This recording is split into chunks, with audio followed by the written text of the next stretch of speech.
climate change and the idea of population growth and and after two world wars, watching what people can do to each other, genocides and everything. And it's very easy to despair about the future of humanity.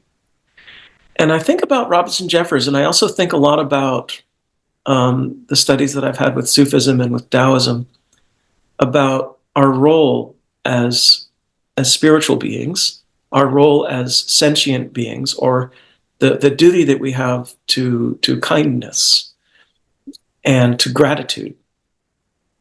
And so my own take on Robinson Jeffers in humanism is one that's not quite so angry, a little more gentle, but also a lot more sad. And I feel that the only solution I have to existing still with this level of sadness, with this level of the sense of tragedy, of what we are doing to the planet as a species, is to enter into exchange with other minds and to try to understand them the best I can. I started this project about 10 years ago trying to understand the crows near me, and they give me great joy. Also, anything, even just anything that's alive. I find that nature plants me properly on the ground and takes a little bit of the air out of my hot air balloon. There's an interesting metaphor that I tried to say in a lyric in my group Amoeba back in the 90s. And the metaphor for me is the idea of a kite on a string flying up in the air. And that when that string is taut, when it's pulling the kite down towards the ground, it gives the kite the tension it can use to stay up in the air. If you cut that string, if you let go of that string, and the kite starts to fly loosely, it collapses, it falls. The thing that is keeping the kite in the air is the connection to the ground. And I think that for our creative existence, we need to remember the essential qualities of connecting to this womb that keeps birthing us, the nest that keeps giving us life and sustenance. It is the kite string that keeps us floating, that allows us to stay alive and creative. And there is a tendency in modern technological culture to move more and more into a virtual domain and more into synthetic experience, including these people who would like to move us to another planet, which might be the only solution if the sun explodes in 1 billion years. But in the meantime, this planet is the only one that sustains us in the way that our systems evolved. And we are more than an organism, and we are more than individuals. We are systems. We are entire ecosystems of multiple organisms, bacteria, fungus, viruses, everything coexists in networks of information. We forget in our tendency to technologize and to virtualize and to turn everything into metaphor that this life is not a metaphor. This life is actually a network of co-independence, of codependence. And it's the kite string that holds us afloat, in fact. So years ago, growing up in Silicon Valley and actually watching the changes with money and power and the internet and all of these people trying to move us more and more into a virtual space so that they can make money off of us, obviously. Because if we look at the virtual spaces we've created, they're just ways to imprison people into money-making systems. What I was seeing, I was starting to define myself as being anti-virtual, is that I wanted to figure out language that would pull us back from this precipice of virtualism, this prison of complete fantasy worlds, of very removed, microscopic desert of existence, this rarefied, flat plane of synthetic life. So I was trying to find words that were positive, not negative, words that didn't say anti-virtual or something like that, like Robinson Jeffers' inhumanism. And so the word that I've been using, which is a more positive word, is embodiment. And that word has problems too, because it involves the idea that we are inside of our bodies, which of course we are. When our bodies die, we do. Unless you think about, I don't need to worry about afterlife or anything. We don't know anything to say. So as far as I'm concerned, when this body dies, I'm dead.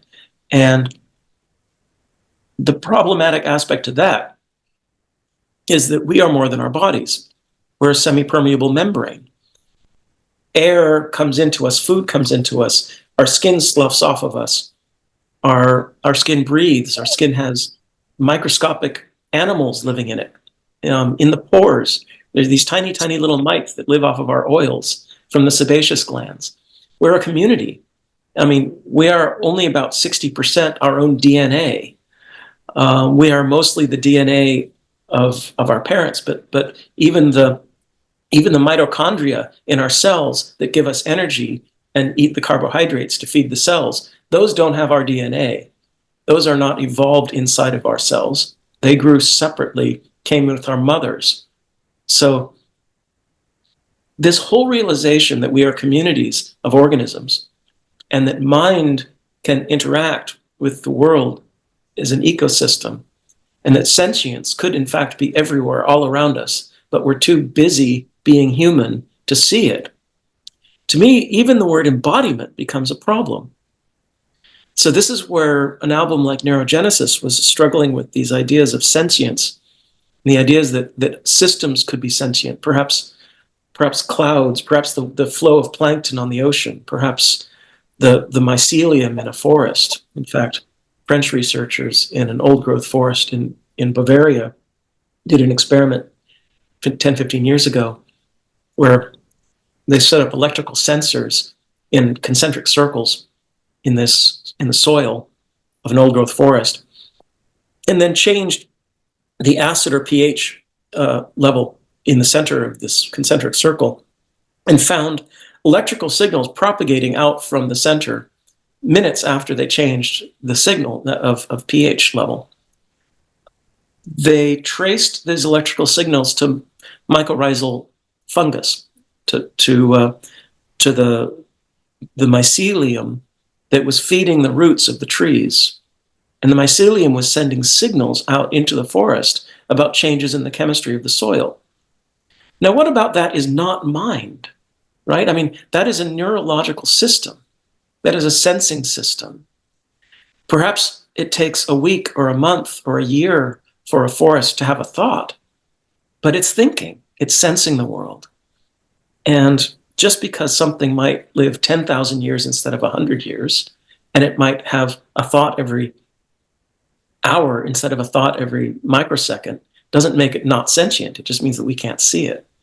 So my own feeling is that we think way too much about humans. We think way too much about our role with our technology and with our money and with our power. We're so busy killing each other as well that we forget that we right now are the largest extinction event on the planet. We're as big as the huge crater that hit the world, the huge meteor that hit the world 65 million years ago. And we're going to make ourselves extinct too.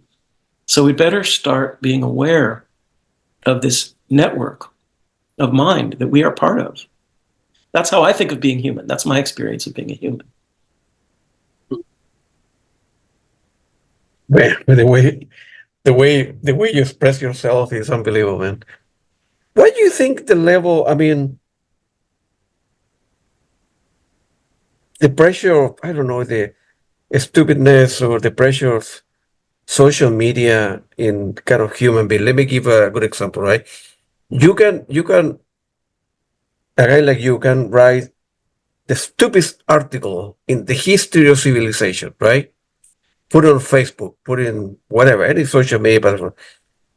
People will not even read it, but they will say they like. I'm gonna say the stupidest article in the history of civilization, right? Yeah, about any topic. And people will say like, as if people want to be part of agreeing with you, whether they read the article or they didn't read the article, and because in my hypothetical example is the stupid article, in the history, Oh, people, we're, why we're people monkeys. Let's are not of forget them? we're monkeys, and religions are also monkey politics. So we're social animals. We do things to please each other, and we do things to be seen and to be perceived. Um, when I rebelled from Christianity as a teenager, it wasn't because I disagreed with the idea of being kind to each other or any of that stuff. It's because I saw that it was simply a power structure and that it was simply peace, just like everything else. And just what you're talking about with social media, it's taking advantage of our tribal consciousness. It's taking advantage of our tendency to want to be seen, be liked, and to be part of a community. And when we look at the way that, for example, extreme politics has been polarizing people with hate, with intolerance, these people are finding themselves in a cult, basically. And cults work by getting people to be seen, like to see people for who they want to be seen, and acknowledging a sort of family energy about that. So people join these belief systems, even if it's extreme politics, whether right or left, I don't care. Um, the point being that it's all about monkey politics. It's all about people controlling other people by using their desire to be parts of groups or to be accepted. So what we do is we try our best to inject into these systems the opposite. Now, the problem is if you want the opposite of noise, you have to try to inject quiet. Now, it's very difficult to be quiet in a noisy world and to be perceived because everybody's trying to scream louder than each other. So the metaphor for me is the only way I know how to do this is to create art that allows people to have a small bubble of beauty, a small bubble of a more real experience, a more meaningful experience. And perhaps slowly, little by little, when people realize how much more nutritious that is than sitting there and doom scrolling on Facebook, then perhaps they'll start realizing that they can disconnect from that and that they can go for a walk and look at the ocean. They can look at the animals even in their own backyard, even in the city. I'm fascinated by the idea of urban wildlife. Even if people aren't in nature, they can see the world operating under their feet and around them in their peripheral vision all the time in a world that is not poisonous, a world that is not this toxic, hyper-capitalist mind control system. And the only way I know how to do that is to offer an alternative. The problem is that people get obsessed with the toxin. They keep spending all of their energy pointing at the poison, and that's all they see. That's all they think about. And the people who are creating the poison, that's exactly what they want.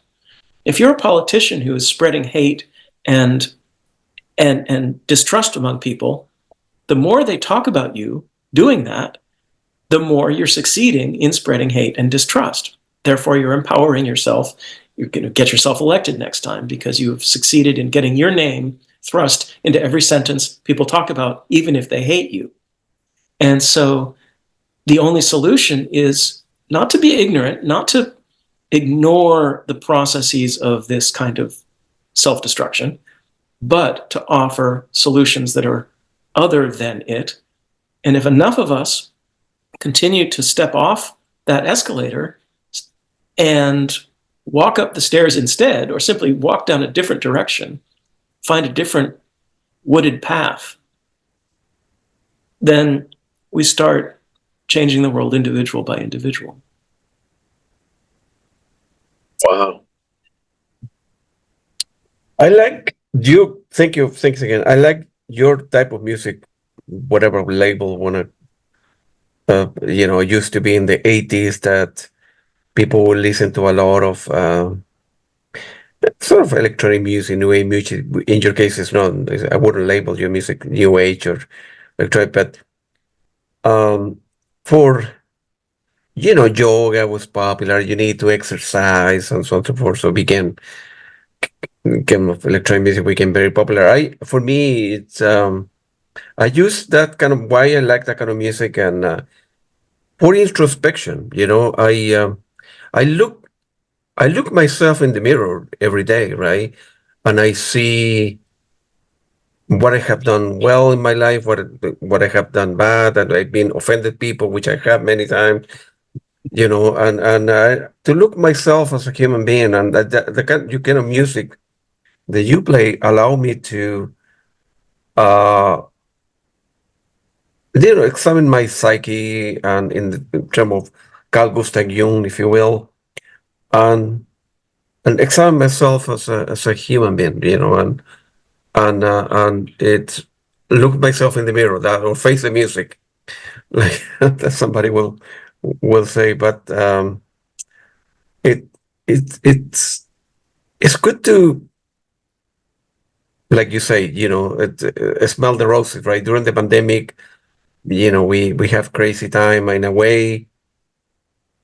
Although a million people died here in the United States, for me, in a way, it was great that I began working from home, and I'm happy to be alive. And I examine my life. I was going too fast, but because I was going too fast, I didn't have this time to stop and think about whether I like my life, whether I like my marriage, whether I like my job, my boss, or this or that.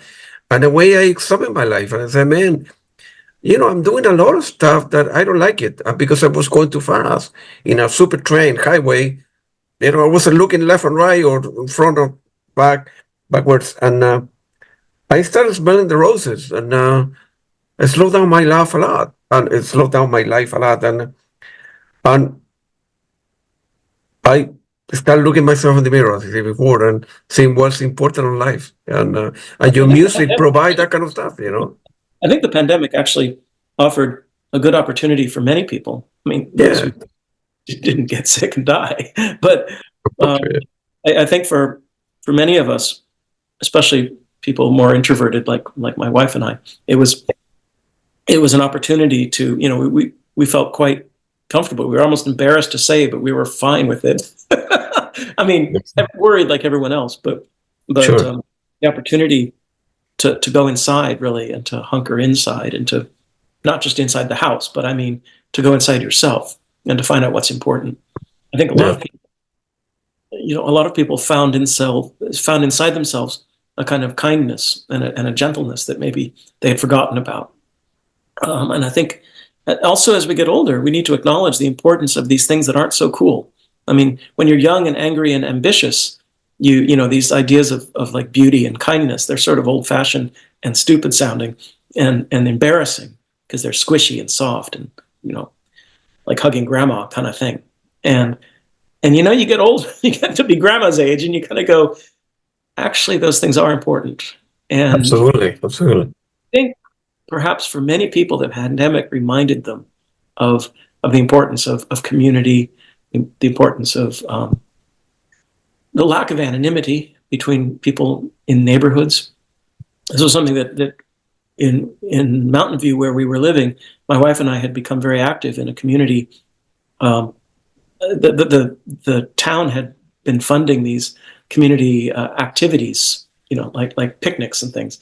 And I became the president of our neighborhood association. Basically, it wasn't a homeowners association; it was everybody in the neighborhood, 3,000 people in this neighborhood, 1,000 households, and I would flip burgers for people a couple times a year. Like 4 times a year. Go to the market and buy a whole ton of food and options for vegetarians and things, and go out into the park and actually cook for 200 people. And the purpose of this was because the area we lived in was becoming more and more urban and more anonymous, and people were renting apartments and never, they were just getting up, going to work at Google or Facebook or wherever they were working, coming home, having dinner, going to sleep, watching TV. A sort of robotic existence of Silicon Valley technology world. And there was a tendency, I think, for people to become very insular, even before the pandemic, that this is a kind of lifestyle which you're exhausted all the time. You're always working, and you're striving for some ambition. So for us, the idea of actually finding a way to get people out, even if it just means having a free hamburger, coming out to the park, and meeting people and having a face-to-face conversation, the non-virtual, the embodiment side of this. What was really interesting is then the pandemic hit, and people, of course, had to have this strange body language. You'd go for a walk, and somebody would be walking down the same side of the street as you, and you'd get off the curb and sort of walk down in the middle of the street to stay 10 feet from them. And this creates a very difficult message, the body language. You started realizing that we're much more aware of non-verbal communications, like having a mask where you can't see a person smile, or stepping off a curb to avoid somebody. It's stressful. It's very, very stressful. But in our neighborhood, we had managed to get people to see each other for real a few times, to lose that anonymity. And they could stand 10 feet away in the middle of the street and smile through their mask and laugh at things and say, how are you doing? Are you okay? Well, yeah, we're okay, and have those conversations with a person the face behind that mask. And I think that we did something good. We need to remember ideas of community, and as I mentioned before, ideas of expanding community beyond just humans and into the realm of the community of all living things around us.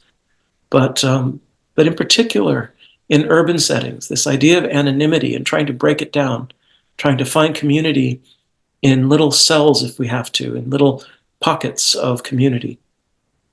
These are important activities that can help to undermine the destructive forces of social media and destructive forces of intolerance. When we talk to a person face to face, we have to get past the idea that maybe they look different from us, or that they have a different accent, or that they came from a different part of the world, or that they have different political beliefs, because we're sharing a coffee with them. We're sharing some chips and salsa. You know what I mean?